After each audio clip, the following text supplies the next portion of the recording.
Welcome back, folks, to episode 99 of the Running Man Self-Regulation Skills Project podcast with me, your host, Dr. Armando Dominguez, PhD in health psychology, licensed professional counselor, and an adjunct professor at a local community college. What we're going to be discussing today are going to be some base survival drives and actually how they impact our best attempts at self-regulation, especially when things are really difficult. And these are things that our forebears in the caves a long time ago developed over millennia, eons. And yet this is part of our genetic inheritance. But at the same time, these inheritances aren't always to our best benefit. Yes, they keep us alive, but sometimes they can complicate a modern person's world and relationships. So what we're going to be looking at is what was affectionately called in the 70s and 80s the 4 F's of survival.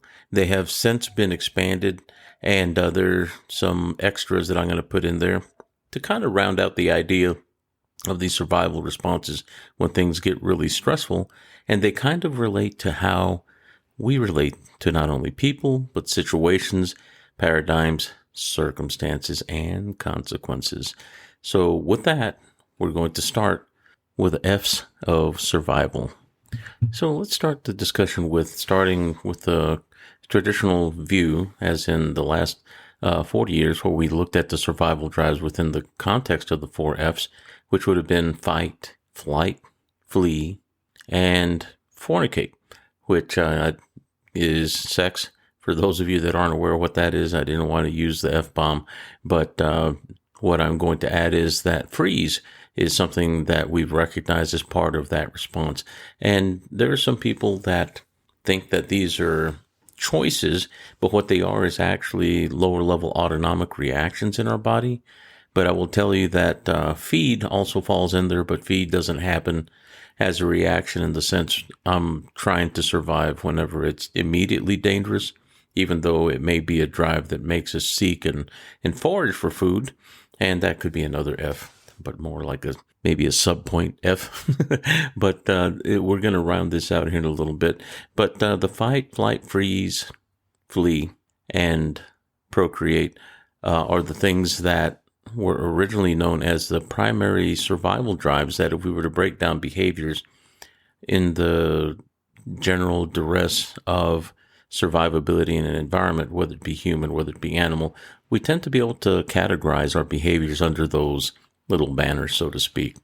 But what I'd like to really point out is that there's been some adjustments to this, and I don't disagree. I think that they're really sub-qualities that fall within those primary responses.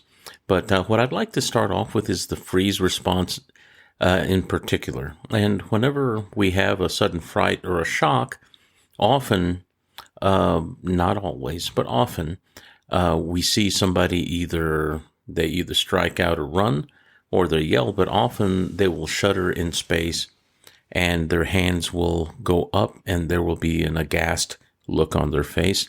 And often there is motion of feet, which means they didn't freeze, but maybe startled for a moment. But there is a momentary freeze of sorts till the other programs kick in. Then there are those that actually freeze and they get stuck in fright and shock, and they can see what's going on and they can think about what's going on, but it's all conceptual. There's no talk going on here, and they can't move. They feel like their feet are nailed or frozen down to the floor. Now, what they further identified is that there are those that do experience that freeze response once again, and that can come with a terror or just a shock or even a surprise, somebody jumping up from behind the sofa or something like that and surprising you. But the important thing is here's the physiological response and the reactivity. This is where all social paradigms fly out the window. Doesn't matter how much grace and how much makeup and perfume and how well dressed you might be, you're still quite basically human at that moment. And I know some people probably don't want to hear that, but I kind of like it simply because I'm humble that way, in the sense that I have experienced it and I understand that our social paradigm is merely a show. It's a put on. And understandably, we get along to get along. I'm making fun a little bit. But fact of the matter is, back to the more serious aspect of this, is that it's a very uncomfortable state to be in. But there's also a subcategory that occurs with some people that freeze, and it's been identified as flop, to put it in the F's of survival category. But what it actually is, when somebody might faint as a result of shock. And that may be as a result of blood pressure going up and the body just can't stand it, and one goes into syncope is what they call it, and that can be unconsciousness. And then there are those that fall and they say that they're playing possum because that's the only thing they can do. If they can't run, they will fall in place. And that is a reasonable higher thinking in your head response. But I would say that there are those that actually do genuinely flop. They actually do faint. I've seen people faint as a result of shock and stress, and also just extreme exhaustion and tired. And these are also environmental responses that fall within the categories of the survival F, so to speak, where the body does autonomically override as a result of what's going on externally that is beyond the ability to cope or regulate on the outside, or even self-regulate internally, the shock and the physiological response, heart rate going up, blood pressure rising, that sort of stuff. And these are things to keep in mind, because the further we get into the discussion, we're going to make some correlations with how it is that we relate in our social scheme and also with our environment, but also how we relate to ourselves after the fact, and that's not always so fun. So the next part, after flop, they have added fornicate in the sense that usually when there is a shock, and this is something that people that have gone to war, that have gone through a shocking survival experience where maybe they were in a car wreck and thought they were going to die, or maybe they almost did and came back, and maybe they kissed the Grim Reaper and said, hey, I'll be back next time, this sort of thing, but yet they're still here. Whenever we have that sort of experience that actually touches our mortality, our sense and expectation of life being a very abrupt potential ending, then there is a change in our perspective after the fact. But one is the rise in the survival drive to want to procreate. So the fornicate F has been elucidated upon as a result of shocking responses. But this is something that many military folks, whenever they do go overseas, the military has not really a class per se, but there's an inculcation of the family, the spouses in particular, male and female both, that tell them that there are going to be risks involved physically going overseas, or if firemen and first responders, policemen are out and about and doing things that are dangerous and risk of harm to the body and the individual, that the libido will go up, usually in a spike after these experiences have occurred. And this is beyond a normal baseline once again, and it's something to be expected, but also as a result many times of stress. Many relationships go awry. Many relationships go awry as a result of if somebody does have their libido jump, and there are people of either sex that are in that combative situation. There is a desire to bond with that person if they live through something with you, and that's something that you share with them, and that bond is unique, and it is hard to explain. And whenever one comes back to regular society, one is bound by the rules and guidelines of the assumed social regime that we are within, the social situation that we believe in, and our ethics and morals and stuff now start counting again. Not that they didn't before, they did.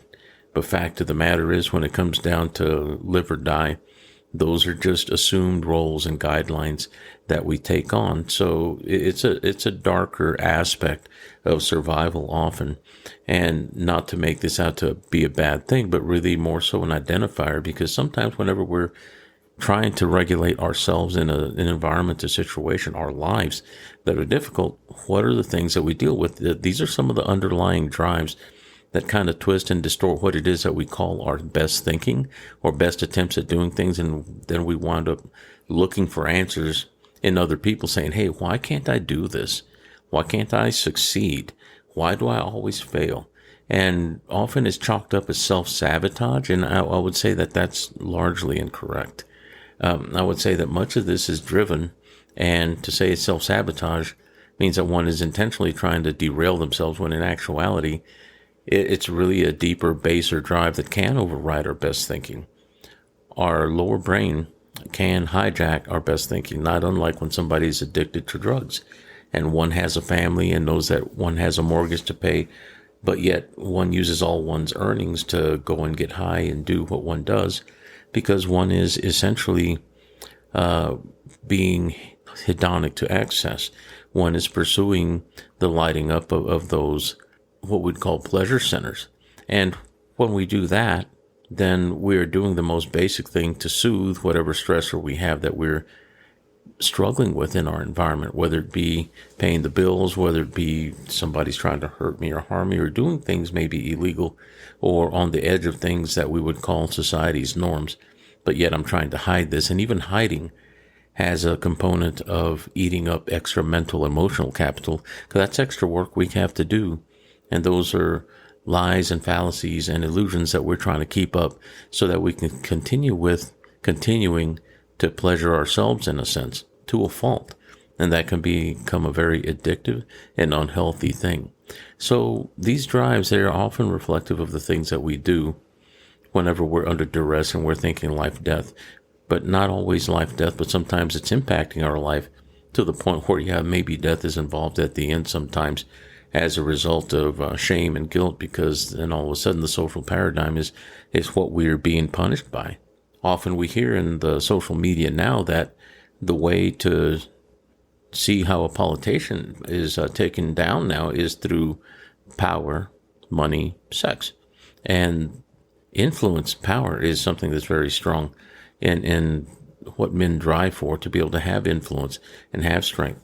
And on both sides of the sex line, male and female, power and money are things that are appreciated. They're also things that bring us more adornments and attention that we like, but also it gives us a social status that is more elevated, thus giving us a social market value just as much as a sexual market value that makes us more special, so to speak. So that means, in the older sense of within the 4Fs, that means my genetics would go into the next generation more successfully. With men, it would be more often. With women, it would be more successful with a higher level hunter, so to speak, that seem to be healthier. And these are what I would call analogous to those simple survival drives, but they're not so far from what it is that we do whenever we are living in simpler times. The next thing, the flop aspect we talked about, there's also one that's called Fawn. And to fawn, F-A-W-N, one is actually doing what looks like a fanboy, fangirl look, and often, if it's under duress, this is one that actually placates, whether it be a predator or somebody that was going to try to victimize an individual, or somebody that's really strong-arming a situation, wherever somebody may feel threatened and they don't want to lose what they have. Or if they do lose things, they want to recognize this individual and have them know by their behavior that they respect them. They fear them, really. That's not respect. They fear them, and they will do whatever they need to do to make them happy. And that is a self-survival drive. And we were talking about mob mentality and groupthink, but whenever we're looking at mob mentality, often this can be distorted into somebody pushing somebody around, and we start developing what looks like, in the clinical sense, codependent behavior, where one is just chasing around and everything you want, anything you want is good with me. Whereas the leader or the individual that is dominant or powerful is the one that's getting the benefit of this, and they can take or leave or even push this individual away, but this individual will continue to try to placate, and that is part of the fawning process, and that is a survival strategy, so to speak, but that is also one that falls on the heels of what we'd call the friend and befriend that we would do whenever we're together with tribe. But what if we try to do it under stress? Often if it's under stress, it's more so the fawning capacity that may keep one from getting hurt and allow one to survive into the next right now. And some would call that cowardice, some would call that sucking up or brown nosing. But fact of the matter is it's a survival trait that one develops if one is under that kind of stress often enough. And it's actually a state in many cases, but it becomes a survival trait more correctly over time as we practice it and get better at it. Especially if we know that we are weak or we don't have much to offer other than be able to provide some sort of value, and whether it be extra food, maybe be able to get information, this sort of stuff. in the social paradigm, that can become very valuable. But the fawn aspect is something that's been added once again to the F's of survival, so to speak. Now, what I'd like to talk about now, and this also, it comes close to that, but in the sense of, let's say we're in a group, if we're in a village or a tribe or even a family or a home, often some of the things that we share there have to do with the more basic aspects of the four F's, and that has to do with feeding. Feeding is the thing that no matter what, at some point, if you don't feed enough, you'll get weak. And if you're weak, you'll get picked off, and then you'll be more likely in fight, flight, freeze, fawn, or flop, more than likely flee if you can. But what if you're too weak to do that because you've not eaten? You can't do it, and the predator will pick you off, and you're the bologna sandwich by default. We try to avoid that. Now, the feeding aspect is very closely tied to something that is not enough, but sounds close enough that I'll use it, and that's affiliate. Whenever we do the friend and befriend, that means that we're trying to create a relationship that puts us in greater numbers, that increases our survivability by default. That means that we need others to keep us safe or to have a feeling of safety, but often that is shared. We bond with people we feed with. Whenever people talk about breaking bread, there is a bond that is spoken about, and there's also one that's unspoken. Often when we are able to eat with somebody or near somebody, there is a level of comfort and safety that occurs, not perfectly in all occasions, because you can be in a very stressful situation. But if you're able to eat and they're able to eat and digest, that means you're providing each other a measure of safety that allows them to eat, because when it comes to survival immediacy, if there's a tiger waiting outside trying to jump and eat you, then you're probably not going to want to eat. And more than likely, if we consider the running man model, that the blood flow not only leaves the front part of the brain, but it also leaves our intestines and stomach. That means we're not resting and digesting. We're not incapable of digesting, but we're really going to have to work hard to digest. But if we have a measure of safety, that means we have more blood flow in our intestines and stomach, and therefore we're able to aliment and get stronger, even if it's for a moment or two. The idea is this is very closely tied to our physiology, but the behaviors are the things we're looking at. Now, if we're feeding and affiliating, that means we're creating a relationship. That means we're actually able to create bonds that we can sustain and where we can look out and see, it's like, okay, I can count on you. I can't count on you. Whenever there's more people, yeah, I can count on you. You're good at making fire. You're good at hunting and this sort of thing. So we have these things that we start developing a token economy with.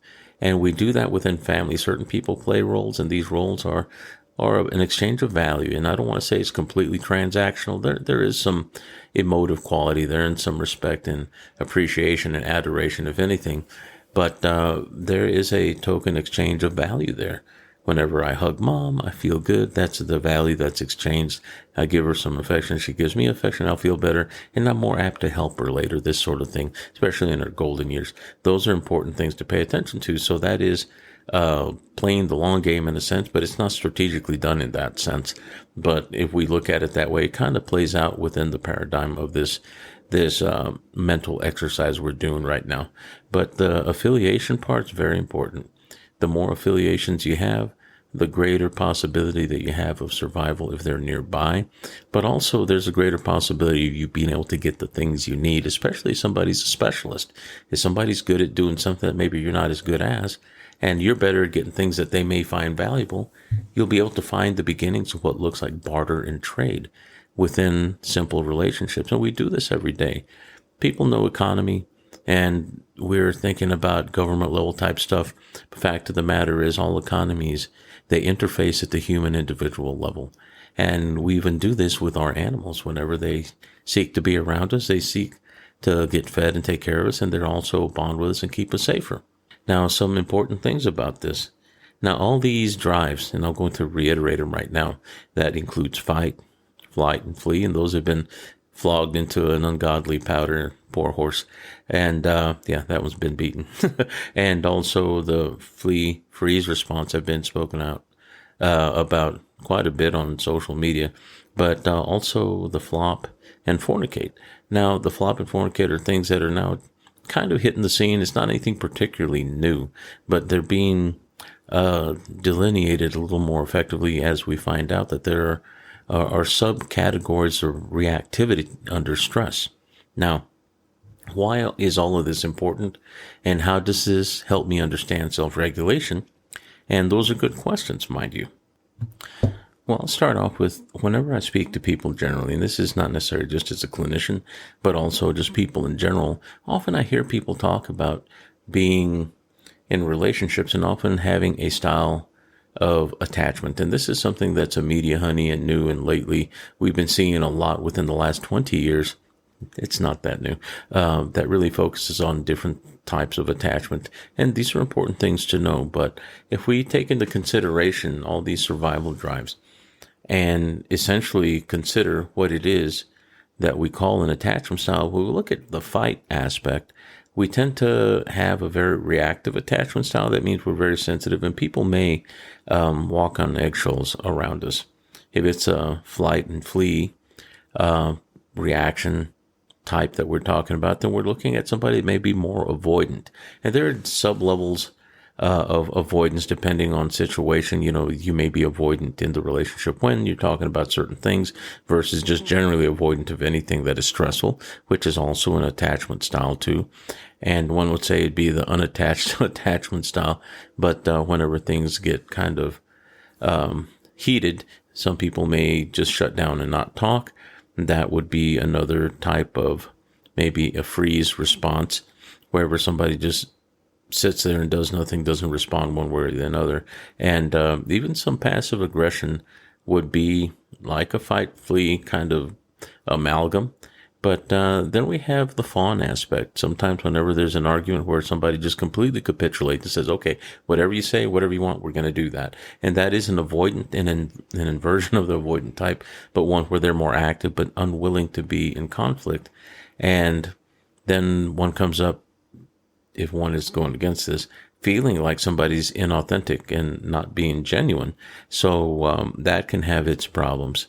And often, as far as the flop, if somebody is relating with somebody and if there is any kind of being terrified, often people will talk about, oh, I got the vapors, or I'm getting an anxiety attack, this sort of stuff, wherever they're literally feeling the entirety of the stress but unable to go anywhere. They may shell up, hold themselves, and hug themselves and bend all their creases, and then they're a little ball of anxious experience, and that's not good.